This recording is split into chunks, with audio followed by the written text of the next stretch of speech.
Hello guys, आज की video में हम नोडल एनालिसिस के बारे में पढ़ेंगे। ये बहुत इंपॉर्टेंट टॉपिक है एंड मोस्टली हर सर्किट्स को इवैल्यूएट करने में यूज़ होता है।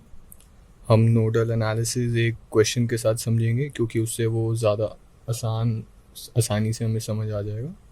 तो गाइस, इस क्वेश्चन में हमें एक सर्किट गिवन होता है एंड क्वेश्चन में लिखा होगा कि फाइंड द नोडल वोल्टेज या find node voltage at 1 and 2।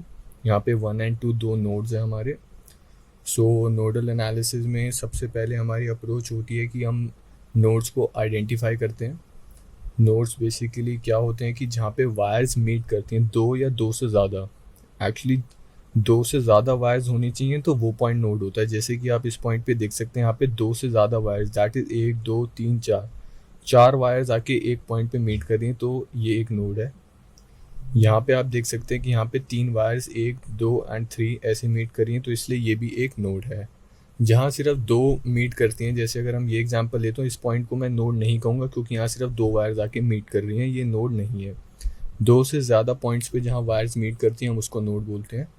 And nodal analysis के लिए सबसे पहले हमें नोड्स को आइडेंटिफाई करना होता है। इस क्वेश्चन में हमें पहले ही उन्होंने नोड्स आइडेंटिफाई करके दिए हुए हैं, लेकिन अगर हम ध्यान से देखें तो हम टोटल एक नोड और बना सकते हैं, ये नीचे वाला। अगर मैं इस पॉइंट और इस पॉइंट को ज्वाइन कर दूं एक जगह पे, ऐसे एक लंबी वायर की जगह, बेसिकली इसका मतलब यही है कि ये तीनों एक जॉइन हुई हुई हैं और अगर मैं इनको एक पॉइंट पे एज्यूम करूं तो ये भी एक नोड होता है। तो गाइज, नोडल एनालिसिस में सबसे पहले तो हम नोड्स को आइडेंटिफाई करेंगे। इस सर्किट में हमारे पास तीन नोड्स हैं, एक नोड ये रहा, एक नोड ये रहा एंड एक कॉमन नोड है। अगर ये वायर्स ऐसे एक पॉइंट पे आके ज्वाइन होती तो वो हमारा नोड होता, बट ये एक पॉइंट पे नहीं, डिफरेंट डिफरेंट स्पेस में है एंड वायर से कनेक्टेड है, बट ये एक नोड हो सकता है। तो हमारे पास सबसे पहले तीन नोड हैं, हमने तीन नोड आइडेंटिफाई कर ली। एंड सेकंड स्टेप हमारा होता है कि किसी भी एक नोड को ग्राउंड कर देना। ग्राउंड कर देना मतलब उसकी अर्थिंग कर देना, उसको पोटेंशियल नेगेटिव करना। तो हम हमेशा जो सर्किट के नीचे वाला होता है उसको ग्राउंड करते हैं। सो मैं इसको ग्राउंड कर देता हूँ, ये नोड हमारा ग्राउंड हो गया। एंड उसके बाद हमारे पास अगर n नंबर ऑफ नोड्स हैं और एक ग्राउंड हो गया तो हमारे पास n-1 नोड्स बचेंगे। देन हम उन नोड्स पे KCL अप्लाई कर देते हैं जो कि किरचॉफ्स करंट लॉ है। तो शुरू करते हैं क्वेश्चन को। सबसे पहले मैं नोड 2 पे इक्वेशन बनाऊंगा। नोड 2 पे जब मैं अप्लाइंग KCL करूँगा, अप्लाइंग नोडल एनालिसिस बेसिकली हमारा टॉपिक है, उसमें सब टॉपिक में हमने अप्लाइंग किरचॉफ्स करंट लॉ लगाया at node 2। So incoming current equals to outgoing current करेंगे। उससे पहले गाइज हम सारी ब्रांच में करंट्स को नाम दे देते हैं। आप करंट की डायरेक्शन कुछ भी ले सकते हैं, हमें बस इस क्वेश्चन में 10 एम्पियर की डायरेक्शन एंड 5 एम्पियर की डायरेक्शन ऐसे दी हुई थी। एंड ये डायरेक्शन मैंने खुद ली है, इसको मैं I1 करंट कह देता हूँ एंड इसको मैं I2 करंट कह देता हूँ एंड एक करंट ये भी है, इसको मैंने I3 करंट कह दिया। बेसिकली करंट की डायरेक्शन मैं उल्टी भी कैसे भी ले सकता हूँ, कोई एक पर्टिकुलर फॉर्मेट नहीं होता, कोई पर्टिकुलर सिंटेक्स नहीं होता। सो मैंने अपनी मर्जी से I1 नीचे लिया, आप चाहें तो इसको ऊपर एंड I2 को लेफ्ट की जगह राइट भी ले सकते हैं। हमारे पास आंसर में कुछ फ़र्क नहीं आएगा, ज़्यादा से ज़्यादा डायरेक्शन नेगेटिव आ जाएगी बट उसका मैग्नीट्यूड सेम रहेगा। एंड अगर कभी मैग्नीट्यूड में नेगेटिव साइन आता है उसका जस्ट यही मतलब होता है कि जो आपने करंट की डायरेक्शन एज्यूम करी है वो नहीं है बट उसके ऑपोजिट है। सो सबसे पहले हम हर ब्रांच में करंट हमने डिवाइड कर दिया। फिर applying KCL at node 2। Incoming current देखते हैं गाइज, इनकमिंग करंट हमारा 10 एम्पियर है। So incoming current will be equals to outgoing current. Outgoing current हमारा I1, I2 एंड 5 एम्पियर है, which will be equals to I1 plus I2 plus 5 amperes. ठीक है guys, अब क्या करेंगे, अब हम I1 को पोटेंशियल और रेजिस्टेंस की फॉर्म में कन्वर्ट कर देंगे क्योंकि हमें यहाँ पे रेजिस्टेंस की वैल्यू दी हुई है। एंड इस पॉइंट पे पोटेंशियल मैंने V2 एज्यूम किया है एंड इस पॉइंट पे मैंने पोटेंशियल V1 एज्यूम किया है। वो चाहे तो आप यहाँ ऊपर लिख सकते हैं कि assuming potential V1 eight node 1 and potential V2 eight node 2। सो अब इसको मैं पोटेंशियल की फॉर्म में राइट डाउन करूँगा। I1 होता है V/R। V1 हम हमेशा यहाँ से जिस तरफ से करंट आ रहा है एंड जिस तरफ जा रहा है हमेशा पहले आने वाली तरफ को हम देखते हैं, मतलब हाई टू लो पोटेंशियल हमेशा कंसिडर करेंगे। So I1 equals to V upon R, and V यहाँ पे V2 है, एंड रेजिस्टेंस के अक्रॉस 6 ओम्स है, प्लस I2 हमारे पास यहाँ पे है सेकेंड नोड से नोड 1 पे जा रहा है, एंड सेकेंड नोड पे पोटेंशियल V2 है, लोअर पोटेंशियल यहाँ पे V1 है, so it will B V2 minus V1 upon 4। इससे पहले गाइज एक चीज़ और बतानी थी कि हमेशा जब भी हम करंट लेते हैं एंड उसको जब पोटेंशियली फॉर्म में कन्वर्ट करेंगे तो उसका एक बेसिकली एक जनरल फॉर्मूला टाइप होता है, वो होता है I equals to V higher potential minus V lower potential upon R resistance. तो यही फॉर्मूला मैंने यहाँ अप्लाई किया है। वी हायर पोटेंशियल यहाँ पे V2 था, एंड क्योंकि लोअर पोटेंशियल यहाँ पे 0 है, क्योंकि ये पूरा जो हमारे पास वायर है वो ग्राउंड हो चुकी है, सो यहाँ पे अगर आप लिखना चाहें तो यहाँ पे V2 माइनस 0 भी लिख सकते हैं, बट वो V2 ही होगा, सो मैंने डायरेक्ट लिख दिया। बट फॉर्मूला यही होता है, V higher potential minus V lower potential upon R. And similarly I2 में भी मैंने ऐसे अप्लाई किया, हायर पोटेंशियल यहाँ से यहाँ है। अब आप ये पूछ सकते हैं कि हमें कैसे पता कि हायर पोटेंशियल V2 है या V1 है। वो इसलिए क्योंकि मैंने करंट की डायरेक्शन ऐसे एज्यूम करी है, एंड करंट हमेशा by default higher potential to low potential flow करता है, so V2 minus V1 upon 4 plus 5 ampere. अब यहाँ पे गाइज मैं इसका LCM ले सकता हूँ, so it would come out to be 12 होता है इसका, 6 4 एंड 1 का अगर हम LCM लेते हैं वो 12 आएगा। सो 10 equals to,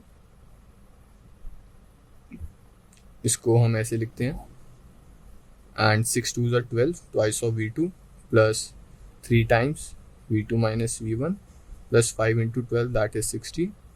12 left hand side चला गया तो 120 equals to twice of V2 plus 3V2 minus 3V1 plus 60। इस इक्वेशन को फाइनली सॉल्व करके हमारे पास आएगा वो होगा 60 equals to 5V2 minus thrice of V1, 3 plus 2 5V2 minus 3V1, 60 left hand side चला गया तो वो 120 माइनस 60 हो गया। इसको मैं इक्वेशन नंबर 1 कह देता हूँ, ये मेरी इक्वेशन नंबर 1 है। अब same applying KCL at node 1, KCL at node 1। अब यहाँ पे देखते हैं incoming current equals to outgoing current. Incoming current मेरे पास I2 एंड 5 एम्पियर है, एंड आउटगोइंग करंट I3 है, so incoming current I2 plus 5 ampere equals to I3 that is outgoing current. And I2 को फिर हम कन्वर्ट करके लिख सकते हैं, I2 हमने यहाँ पे देखा था V2 minus V1 upon 4, V higher potential minus of lower potential upon 4, so it will be same V2 minus V1 upon 4 plus 5, this will be equals to I3। I3 यहाँ देखते हैं higher potential to low potential, V1 potential minus ये 0 है, so it will be V1 minus 0 upon 2। इसको जब हम solve करेंगे तो आप चाहें तो 2 को लेफ्ट हैंड साइड मल्टीप्लाई कर देते हैं, या LCM लेके 4 को वहाँ कर देते हैं। तो जब मैं यहाँ LCM लूँगा सो मेरे पास V2 minus V1 plus 20 equals to twice of V1। So मेरे पास इक्वेशन जो बन के आई है वो है V2 minus V1 plus 20 equals to twice of V1, and इसको लेफ्ट एंड राइट साइड जब हम शिफ्ट करेंगे तो फाइनल इक्वेशन जो होगी वो होगी 20 equals to thrice of V1 minus V2। 20 यहाँ पे and V1 right hand side shift कर दिया तो 2V1 plus V1 3V1 and V2 right hand side minus of V2। इसको इक्वेशन नंबर 2 कह देते हैं। इक्वेशन नंबर 1 हमारी थी 60 equals to 5V2 minus thrice of V1, ये हमारी इक्वेशन नंबर 1 थी। अब हमें इन दोनों इक्वेशंस को सॉल्व करना है। अब हम इन क्योंकि हमारे पास 2 इक्वेशन एंड 2 वेरिएबल्स हैं, हम कोशिश करेंगे किसी एक वेरिएबल को एलिमिनेट करने की। सो ये देखते हैं यहाँ पे माइनस V2 एंड यहाँ पे 5V2 है। अगर मैं इक्वेशन 2 को 5 से मल्टीप्लाई कर दूँ and then equation 1 and equation 2 को ऐड कर दूँ तो मेरे पास V2 जो वेरिएबल है वो हट जाएगा हमारी इक्वेशन से। सो ऐसे multiplying equation number 2 by 5 and adding both equation 1 and 2. So मैंने इक्वेशन 2 को 5 से मल्टीप्लाई कर दिया, तो मेरे पास यहाँ पे 100 equals to 15v1 minus 5v2, and ये equation same to same 60 equals to यहाँ पे minus thrice of v1 plus 5v2 आ जाएगा।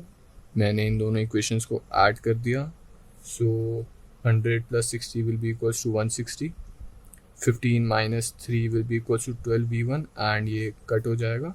यहाँ से मेरे पास v1 की वैल्यू आएगी 160 upon 12, 2 6 80 43 which is equals to 40/3 volts. So guys हमने v1 कैलकुलेट कर लिया 40/3 वोल्ट्स। अब ये वैल्यू हम किसी भी एक इक्वेशन में सब्स्टिट्यूट कर सकते हैं। फर्स्ट इक्वेशन में सब्स्टिट्यूट कर देते हैं, तो हमारे पास 60 equals to 5v2 minus 3 times v1, 3 से 3 cancel, minus 40 left hand side चला गया, 100 equals to 5v2, and v2 यहाँ से आ जाएगा 20 वोल्ट्स। सो गाइज जैसा आपने देखा, नोडल एनालिसिस अप्लाई करके हमने v1 एंड v2 नोड्स पे पोटेंशियल कैलकुलेट कर लिया, जो कि 40/3 volts at v1 and 20 volts at v2 है। Thank you.